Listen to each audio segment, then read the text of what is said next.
Innal hamdalillah nahmaduhu wa nasta'inuhu wa nastaghfiruh wa na'udzu billahi min shururi anfusina wa min sayyiati a'malina may yahdihillahu fala mudhillalah wa may yudlil fala hadiyalah. Allahumma shalli ala sayyidina Muhammad wa ala alihi wa ashabihi ajma'in. Kita ulang nomor 61 dulu yang minggu kemarin. Bismillahirrahmanirrahim. Al-Hikam nomor 61. La amalun arja lil qabuli min amalin yaghibu anka syuhuduhu wa yuhtaqaru indaka wujuduhu. Tiada suatu amal kebaikan yang dapat diharapkan diterima oleh Allah melebihi dari amal yang terlupa olehmu adanya dan remeh atau kecil dalam pandanganmu atas kejadiannya. Jadi kita mati hanya membawa amal. Amal yang apa? Amal yang diterima oleh Allah. Jadi sibuknya di dunia ini harus jadi amal soleh. Karena dunia berikut isinya tidak akan ikut. Ke kubur saja hanya bawa kafan. Nama kita saja pada waktu kita meninggal sudah tidak disebut. Di mana jenazah? Di mana almarhum? Yang dibawa ke kubur hanyalah amal. Nah, amal itu syaratnya jadi amal itu kalau diterima, dan amal itu diterima kalau dua kuncinya. Satu, niatnya lillahi ta'ala, dan yang kedua caranya di jalan yang Allah suka. Jadi sahabat sekalian, jangan silau dengan dunia ini, karena dunia ini sudah selesai pembagiannya. Yang harus kita lakukan, bagaimana kita di dunia ini beraktivitas dan jadi amal soleh. Ada 3 sahabat nanti kalau kita dicabut nyawa. Sahabat yang pertama dunia yang siang malam kita pikirkan, kita perjuangkan. Mati tidak bisa menahan walau sedetik pun juga. Mau pangkat, mau jabatan, mau harta, mau relasi, mau terkenal, mati tetap tanpa bisa tercegah sedetik pun. Yang kedua sahabat itu adalah keluarga. Nah, keluarga ini dia hanya akan jadi teman sampai pintu kubur. Tidak ada yang mau masuk bersama-sama ke liang lahat. Yang ketiga adalah amal. Inilah yang jadi teman. Kalau kesibukan duniawi kita jadi amal, dia jadi teman di kubur. Kalau kesibukan berumah tangga diniatkan jadi amal soleh, jadi teman di kubur kita. Makanya hidup ini adalah untuk beramal soleh. Nah, kita harus tahu apa ciri amal yang diterima oleh Allah. Cirinya adalah diantaranya kata Imam Ibnu Athaillah adalah amal yang kita anggap remeh. Kita tidak bangga, tidak merasa hebat dengan amal itu, tidak kagum, tidak merasa ingin diketahui orang. Nah, makin kita menganggap remeh amal, justru itu yang semakin besar dalam pandangan Allah. Makanya ketika kita bangga, saya bangga sudah membangun masjid ini, saya bangga sudah nyumbang kepada sekian, dan besarnya kita merasa beramal, itu yang membuat kecilnya nilai amal kita. Karena hakikatnya bukan kita yang beramal, hakikatnya taufik Allah. Seperti kita nyumbang ke anak yatim, sebetulnya itu rezeki mereka, hanya dititipkan lewat kita, diuji. Kalau kita tulus merasa ini amal dari Allah, maka dicatatkanlah itu jadi amal kita. Kalau kita bangga merasa beramal, maka tidak ada pahalanya. Anak yatim itu tetap dapat rezekinya, cuman kita tidak lulus. Darut Tauhid, ini Darut Tauhid tidak bisa, ini pesantren Al-Agim yang diperjuangkan. Tidak, ini pesantren sudah tertulis di Lauh Mahfud. Bahkan sebelum saya dilahirkan ke dunia ini sudah ada tulisannya. Jangankan pesantren seperti ini, daun jatuh saja sudah tertulis di Lauh Mahfud. Ustaz, surat apa? Yang daun jatuh coba sebutkan.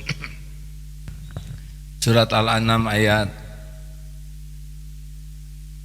Oh, semuanya diam, bukan tidak ingat tapi memberi kesempatan kepada saya, ya.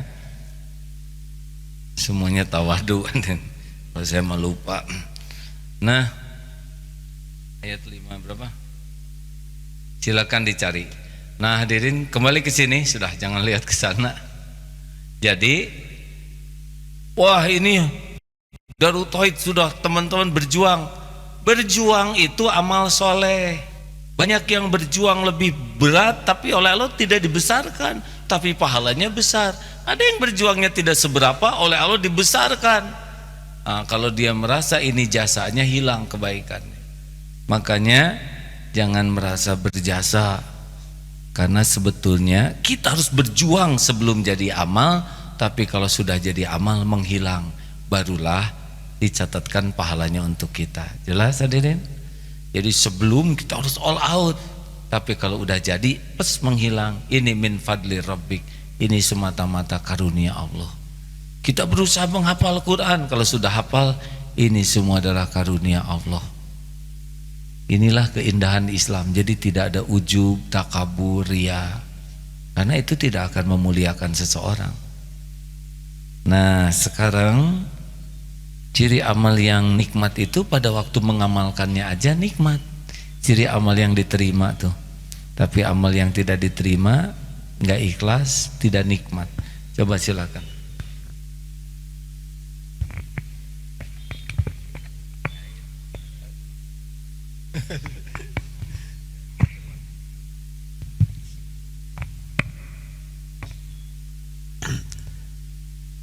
أعوذ بالله من الشيطان الرجيم.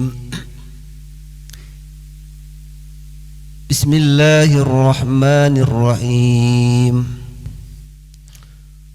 وعنده مفاتح الغيب لا يعلمها إلا هو ويعلم ما في البر والبحر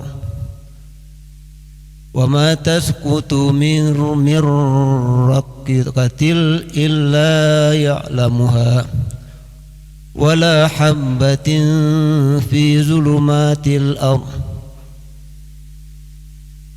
ولا رطب ولا يابس إلا في كتاب مبين.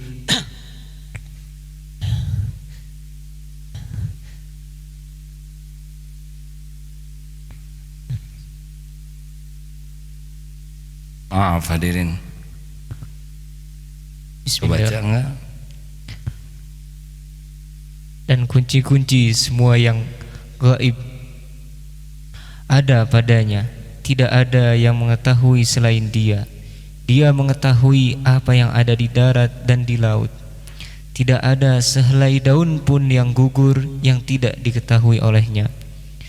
Tidak ada sebutir biji pun dalam kegelapan bumi, dan tidak pula sesuatu yang basah atau yang kering yang tidak tertulis dalam kitab yang nyata, yaitu Lauh Mahfuz. Jadi daun jatuh saja pasti ada catatannya di sisi Allah. Padahal begitu banyak daun. Kenapa? Karena setiap daun diciptakan oleh Allah, dihidupkan oleh Allah, diurus oleh Allah. Apalagi jodoh, masa jodoh tidak ada catatannya, ya? Makanya tenang hadirin, dan tidak tenang juga tetap. Kalau belum dapat jodoh mah nggak bisa, ya. Perkara karir, udah tenang saja. Tidak ada yang tidak tertulis di Lauh Mahfuz. Yang penting kan bukan karirnya, benar atau tidak. Masih ingat surat Ali Imran 26? Jabatan dengan kemuliaan itu dipisahkan. Tu'til mulka man tasya wa tanzi'ul mulka mimman tasya. Allah memberikan kekuasaan kepada siapa yang Dia kehendaki, Allah ambil dari siapa yang Dia kehendaki. Wa tu'izzu man tasya wa tudhillu man tasya. Allah muliakan siapa yang Dia kehendaki, Allah hinakan siapa yang Dia kehendaki. Takdir ini punya jabatan kedudukan, jelas Allah yang ngatur. Tapi kemuliaan, nah ini yang harus diupayakan. Nah, orang banyak rebutannya tuh pengen jabatan kedudukannya, padahal yang harus dikejar itu kemuliaannya. Siapa presiden tahun 2019, udah pasti itu Allah yang menentukan. Tenang saja hadirin. Kenapa tenang? Karena saudara bukan calon presidennya, ya. Dan saudara juga belum tentu hidup bulan April. Jadi jangan-jangan menjelang nyoblos meninggal, rugi ya, tegang dari sekarang, pas nyoblos maut. Jadi gimana atuh buat apa kampanye? Lah kan tadi disebut ikhtiar itu adalah amal soleh. Fastabiqul khairat. Niatnya benar, caranya benar, itu yang membuat menang. Siapapun nanti, misalkan si fulan, pasangan fulan. Jadi saya nggak menunjukkan nomor berapapun ya. Pasangan fulan serba salah jari teh hadirin. Ngorongnya enak kieu ngorongnya. Takut ngeluarin satu. Nah hadirin sekalian, sampai di mana tadi saya baru jadi ingat karena korong gitu. Ya, niatnya lurus, caranya bagus, tapi memang takdirnya tidak jadi, tidak akan jadi, tapi sudah jadi mulia karena niat dan caranya benar. Ada juga yang niatnya salah, caranya ngaco, takdirnya ada, jadi dia, tapi dia jadi hina. Walaupun dia diberikan pangkat jabatan, tetap tidak diberikan kemuliaan. Makanya tenang ya, hidup mah ada yang ngatur. Pak Irman, Akabri dulu angkatan tahun berapa?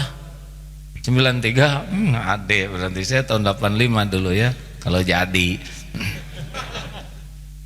Nah beda takdir atau walaupun sudah KTBLC, walaupun semaptanya sudah bagus nilainya dianggap, tapi nggak ada garisnya ke sana. Ulang hadirin. Dan garisnya di sini yang nggak mengerti sama sekali. Nah jadi kiai, kenapa bisa ngebangun pesantren? Kenapa ada ribuan santri? Asli nih Pak, kalau saya sedang jujur, ini mah bukan kerjaan saya. Gimana saya bisa ngajak orang ngapalin Quran, sayanya belum apal? Gimana bisa ngajarin orang begitu banyak tafsir, sayanya juga belum ahli tafsir? Tapi dah Allah gerakan. Ada yang ahli Quran, ada yang ahli manajemen, ada yang ahli keuangan, ada yang ahli sistem. Bagian apa? Nebeng begini. Makanya kalau wah ini sesudah berjuang, enggak berjuang keras. Berusaha berjuang bener aja. Apakah ada kaitan kerja keras dengan rezeki? Kalau gitu tukang batu paling kaya di dunia ya kan? Karena kerja kerasnya, ngahantem batu, ngangkut batu. Oh kalau gitu kita harus pintar supaya bisa sukses kaya? Enggak juga. Kalau gitu profesor atau kaya-kaya? Enggak ya. Banyak dosen bokeh juga ya. Wah kalau gitu harus jabatan tertinggi, harus cek jadi kaya? Enggak juga. Dan tidak penting jadi orang kaya, yang penting jadi orang yang berkah rezekinya. Halo? Tenang ini hadirin, ini serius ini ilmu ini ya.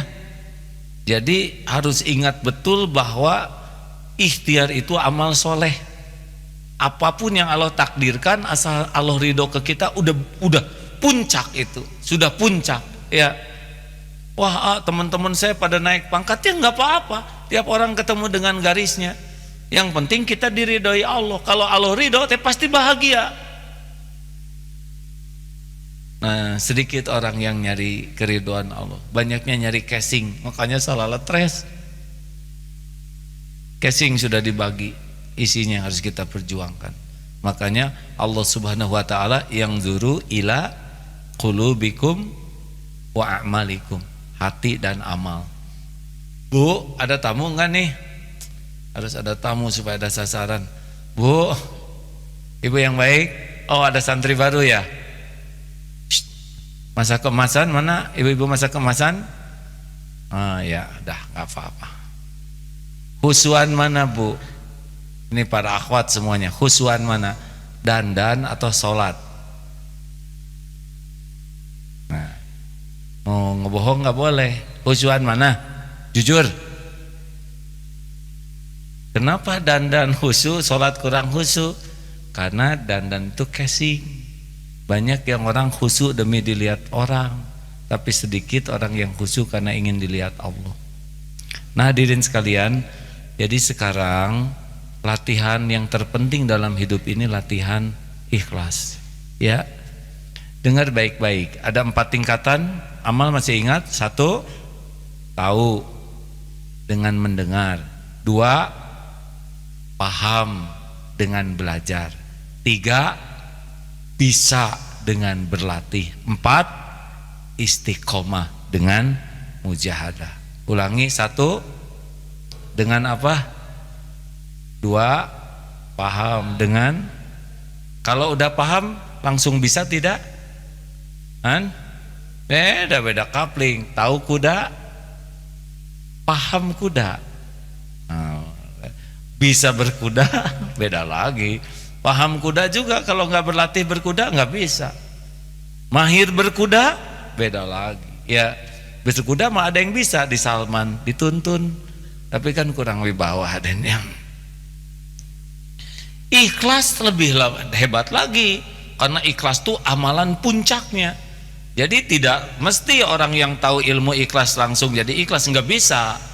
Karena ini tergantung mujahadah. Nih coba dengar, mana yang baik untuk mujahadah kita, untuk latihan jadi ikhlas. Kalau kita berbuat baik, orang lain berterima kasih atau tidak untuk kita? Mana yang baik untuk melatih diri jadi orang ikhlas? Kalau kita berbuat baik, orang lain berterima kasih atau tidak berterima kasih? Nah, bagi orang yang ingin mencapai makom ikhlas, kalau ada yang tidak berterima kasih itu kita bersyukur, karena kita punya sarana berlatih.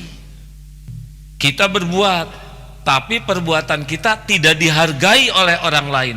Bagi yang ingin latihan ikhlas, baiknya dihargai atau tidak dihargai? Tidak dihargai. Itu mantap untuk ngelatih. Kalau selalu dihormati, selalu dihargai, nyaris kita enggak pernah berlatih untuk ikhlas.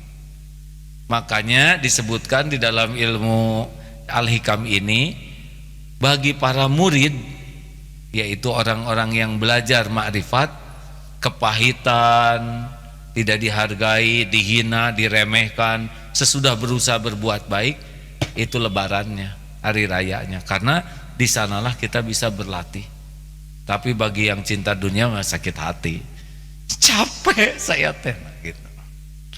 Coba bapak ngomong gitu ke istri, capek bapak teh. Apa jawaban istri? Apalagi saya pak, saya mah hamil. Eleh udah enggak. Karena stok kata-kata lelaki dan perempuan berapa banding berapa? 1:3. Kita 7.000, mereka 20.000 ke atas. Standar bicaranya sehari itu. Jadi kalau nggak dikeluarin ke bapak, itu omongan kata tangga, ngacaprak, bahaya. Entah saya salah ke kupingkeun, daripada meledak ke tukang sayur, ya kan? Jelas pak. Polisi di kantor keren, tapi pulang ke rumah mah jadi ucing. Tenang pak, sudah biasa ilmu ini. Nah hadirin, jadi sudah dipahami ya. Jadi sekarang mujahadah terpenting kita itu adalah latihan melupakan. Masih ingat 5 jangan? 1, jangan selalu ingin diketahui orang. Jadi harus ada amal rahasia yang tidak ada yang tahu, bahkan orang terdekat juga tidak usah tahu, sepanjang amalan ini sunnah. Kalau amalan wajib, sunnahnya orang lain tahu. Amalan wajib, sunnahnya orang lain tahu. Orang nggak tahu nggak apa-apa, tapi orang tahu bagus. Kita sholat orang lain tahu bagus, yang wajib.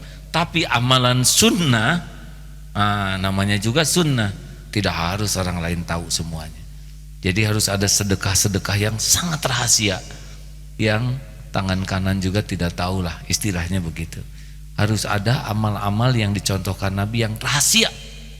Nah periksa sekarang, kalau semua amalnya tidak ada yang rahasia, berarti belum serius mujahadahnya. Yang kedua, jangan selalu ingin dilihat orang.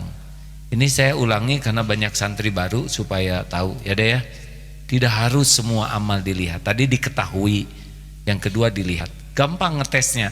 Ada orang, tidak ada orang, sama atau tidak. Kalau ada orang jadi bagus, tidak ada orang tidak bagus, ciri itu.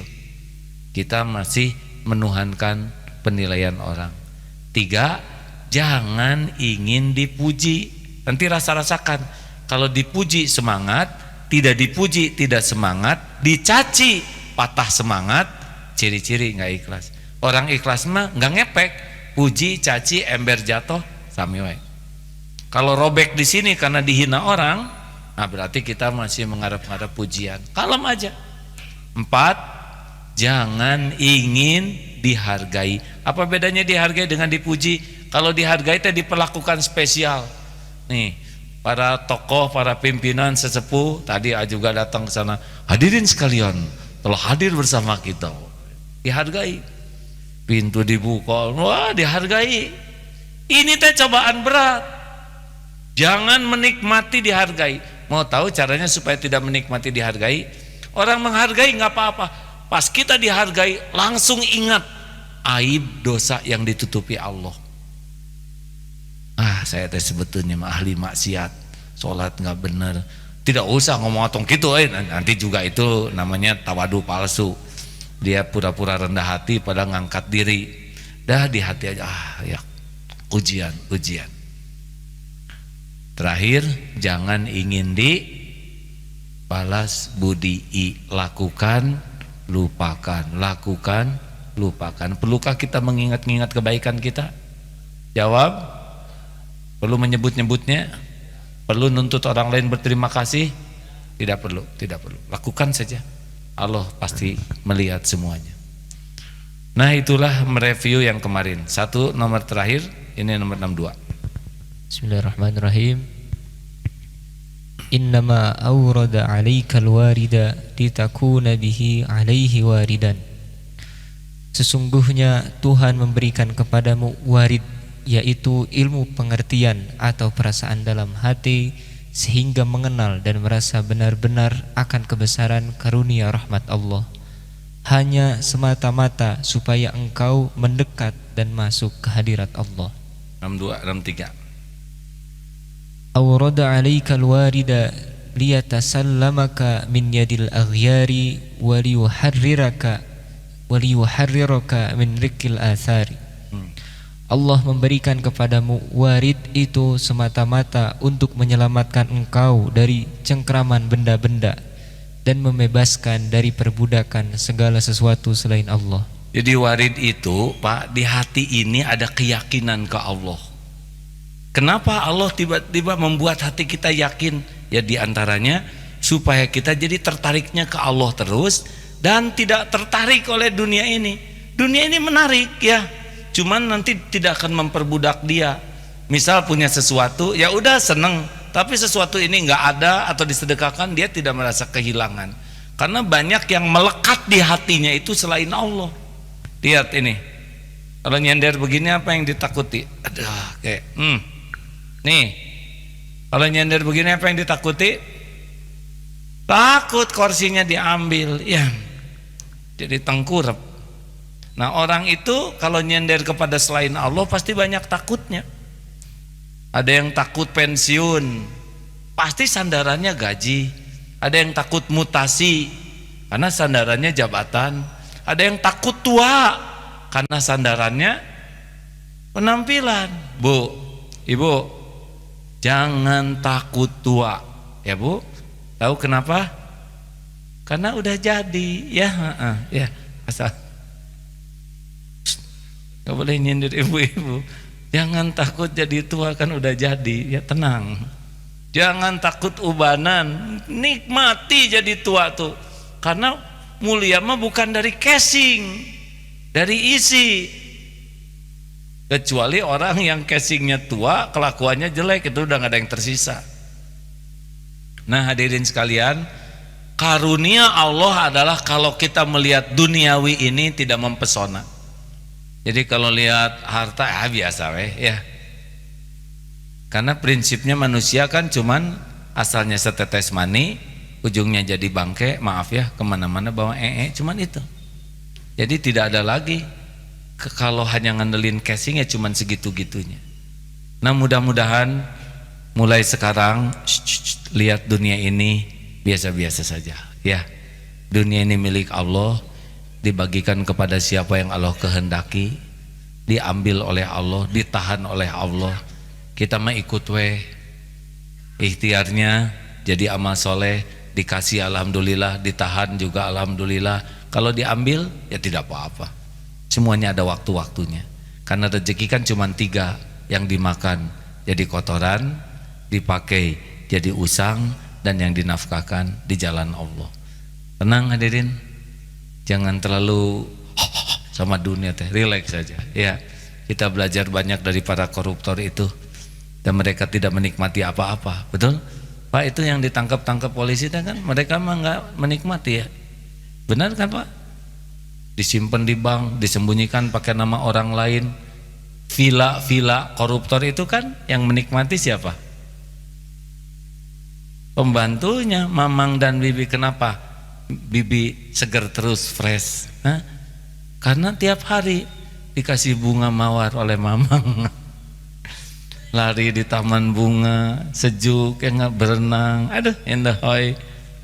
Yang punyanya mah stres we, yang ditangkap hadirin. Makanya kalau ingin punya villa tenang, jadilah pembantu di sana, dan coba digaji, itu tegang.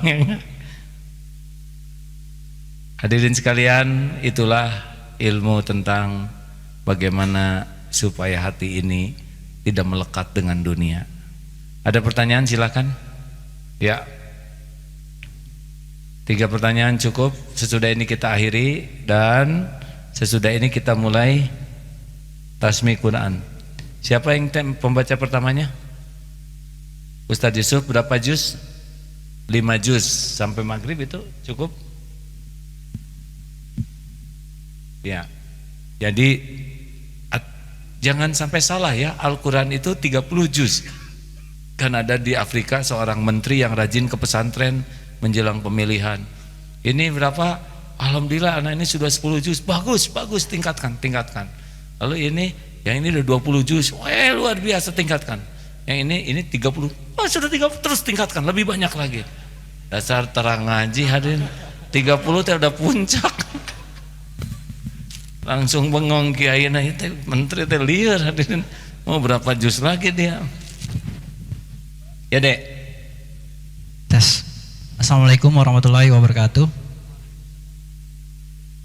Santri Mikri APW 35 izin bicara. Sebenarnya di sini tidak ingin bertanya, tapi minta doanya oleh AA. Kami tadi siang minta izin ke depan SMM untuk buka stand anak-anak APW, itu menjual produk-produk dari anak-anak APW. Anak-anak tuh apa? SD, santri APW. Semoga minta doanya dari AA, semoga dagangannya laris. Tadi sudah minta izin sama humas SMM-nya. Kan yang penting tuh bukan hanya minta izin, diizinkan tidak?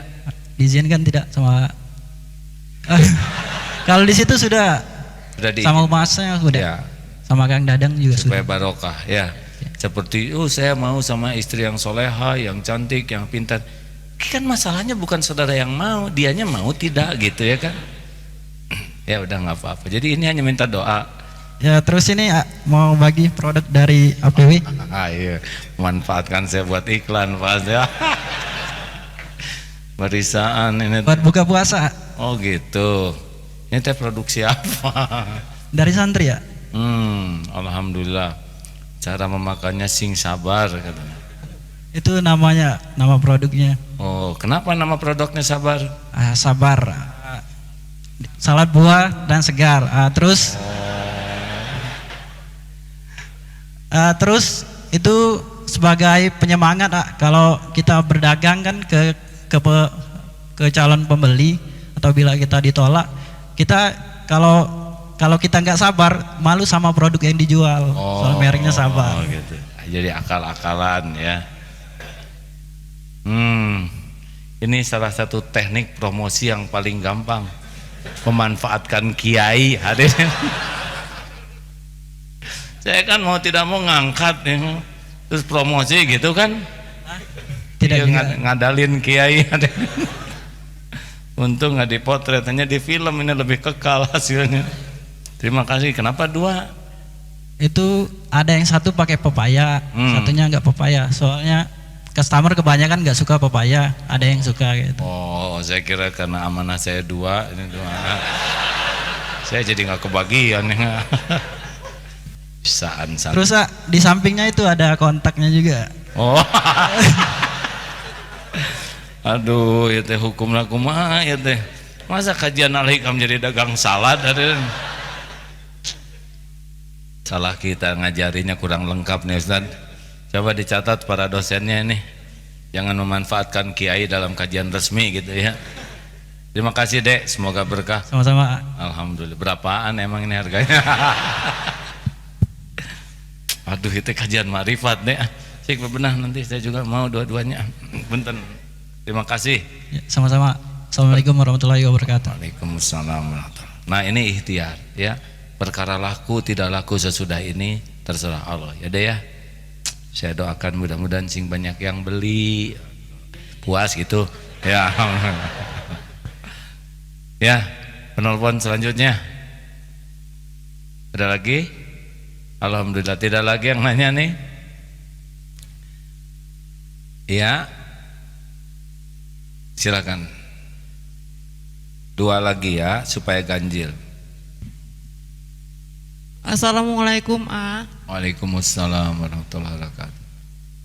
Saya datang dari jauh. Yang mana? Acungkan tangan. Ada aja saja nih. Ada? Oh ya, silakan. Saya baru datang dari Jawa A.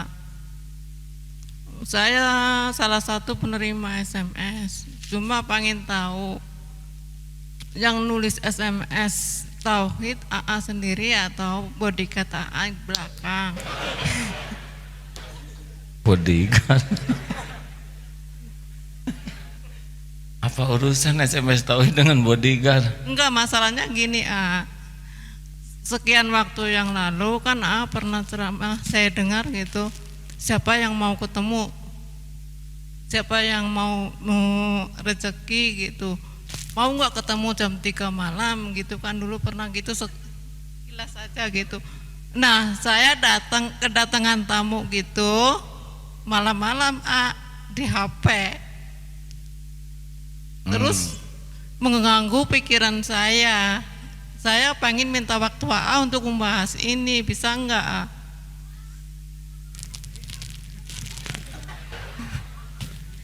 Membahas apa Mbak? Iya ya, masalah ini, masalahnya kan ya mengganggu pikiran saya gitu. Saya? Kalau bisa saya ketemu AA buat ngomong gitu. Nah ini lagi ngomong Mbak.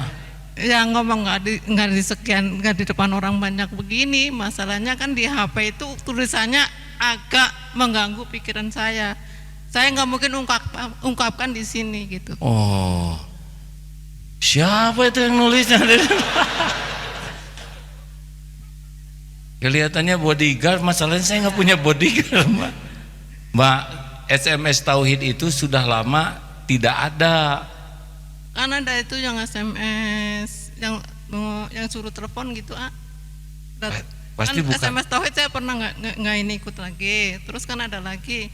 Terus kebetulan saya ngasih nomor telepon ke AA.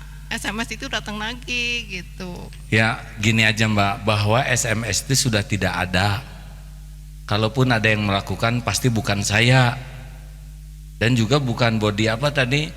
Ya bodyguard ya, karena saya tidak punya bodyguard. Itu aja. Jadi kalau ketemu juga apa yang mau kita bahas ya. Nah, SMS-nya bukan dari saya. Gitulah sederhananya Mbak. Maaf ya. Apa-apa A. Makasih A. Assalamualaikum. Aduh sedih sedih gitu. Siapa tuh yang nulisnya? Ustaz nulis enggak? Coba nanti dengan DKM ya, ingin tahu apa kata-katanya. Terakhir, ya Pak, Pak Ikhwan dari mana? Pak Ikhwan, boleh terakhir ini dari Lemdik mana nih Pak? Pusdikmin. Assalamualaikum warahmatullahi wabarakatuh. Saya dari Lemdiklat Pusdikmin Lemdiklat Polri Gede Bage mohon izin bertanya. Akhir-akhir ini banyak orang yang selfie dengan amalnya. Kemudian tadarus Quran juga dijadikan status. Saya sudah dapat 5 juz misalkan. Yang saya tanyakan, mohon izin, apakah termasuk ketika kita itu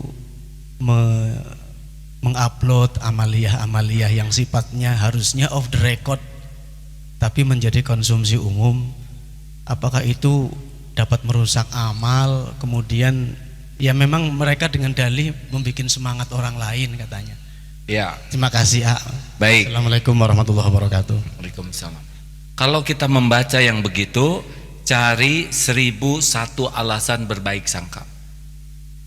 Oh benar, ini mungkin sedang dakwah. Oh betul, ini sedang memotivasi. Karena bukan hak kita menilai amal orang. Yang berhak menilai amal seseorang kan Allah. Benar? Tapi kalau kita mau melakukannya, kita tanya ini, apa maksud saya? Perlukah saya upload ini? Lagi buka, alhamdulillah, walaupun dengan walaupun dengan salad sabar, saya berhasil menyelesaikan saum Daud ini. Red, perlukah? Atau pas tahajud, red. Itu harus ditanya. Kalau membaca punya orang, jangan mengotori hati dengan suudzon. Tapi kalau mau melakukannya, tanya, apa perlunya ini? Benarkah saya dakwah? Kan ada yang jam 3 langsung nge-broadcast. Benarkah ini membangunkan orang lain tahajud? Atau ingin diketahui orang bahwa saya sudah bangun? Oh itu bahaya. Tanya. Kalau istaftik kolbak, nanya ke hati, nanti hati ada jawabannya. Sama kemarin ini tadi cerita, waktu umroh kemarin juga biasanya rada sering tuh ya. Kemarin pas mau nemenin ada yang tawaf, satu grup baru datang, kan bagian milem tuh ya, mau diupload. Ini apa maksud saya mengupload ini? Apakah benar ngajak orang untuk umroh, atau ini mempromosikan MK Travel? Maksudnya travel MK gitu. Kenapa harus dipromosikan orang lagi sholat? Apa nggak bisa pakai tayangan lain yang tidak memperlihatkan ibadah? Tanya, hasilnya bulat, jangan lakukan. Nah biasanya nafsu itu tidak pernah mau ngajak diskusi ke hatinya. Tayangkeun, ada mobil bagus nyender, thread gitu. Apa maksudnya kan? Termasuk yang suka selfie sama saya, macam-macam selfie. Aduh kerwok, kerwok kan. Alas ya. Ya tenan pakai ngaleng juga kan. Mungkin dianggap sahabat atau adik ke saya teh. Ya cing Allah. Ingat ya, bantingan seketika ada. Tapi saya suka mikir ada yang mungkin ingin dokumentasi kenangan buat memotivasi, tapi ada juga yang selfie itu buat dipamerin ya. Ada yang hanya untuk nambah semangat supaya terinspirasi. Tapi tanyalah ke hati. Namanya istafti qalbak. Mintalah fatwa ke hatimu. Sampai 3 kali Rasulullah SAW begitu tuh. Nah, tanya. Nanti si hati itu bakal bicara. Hanya kalau dosanya udah makin dikit, nyaring bunyinya tuh. Kalau banyak dosa mah nggak mempan. Kayak sumur, di bawahnya ada speaker, tapi sampahnya numpuk. Nah, walaupun dia bunyi nggak kedengar. Makanya kalau ibadahnya bagus, terus mujahadah, nanti bunyi suara hati itu. Terima kasih Bapak Ibu yang baik. Pertanyaan yang sangat baik, karena seringkali kita tidak bertanya ke hati apa niat yang sesungguhnya. Apa sih niat kita? Lillahi ta'ala. Dah cukup lah. Orang mau marah sama kita, asal kita benar, tidak ganggu siapapun dan sesuai dengan tuntunan Allah, nggak apa-apa. Karena yang paling bahaya adalah Allah murka kepada kita. Allahumma salli ala Sayyidina Muhammad wa ala alihi wa ashabihi ajma'in. Alhamdulillahirabbil alamin. Allahumma inna na'udzubika min an nusyrika bika syai'an na'lamu wa nastaghfiruka lima la na'lamu. Ya Allah, kami berlindung kepadamu dari menyekutukan Engkau dengan apa-apa yang telah kami tahu, dan kami mohon ampunanmu dari apa-apa yang kami tidak tahu. Ya Allah, bukakan hati kami agar menjadi hamba yang hakul yakin padamu. Jadikan hati ini hati yang selalu ingat padamu, selalu tertuju padamu, yang tidak berharap selain hanya berharap darimu, dan tidak takut selain takut jauh darimu. Ya Allah, jadikan apapun yang kami perbuat hanya untukmu, hanya karenamu, hanya di jalanmu, hanya agar engkau ridho kepada kami.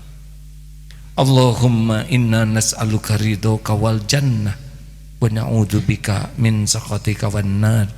Rabbana atina fid dunya hasanah wa fil akhirati hasanah wa qina adzabannar. Subhana rabbika rabbil izzati amma yasifun. Wassalamun alal mursalin. Walhamdulillahi rabbil alamin.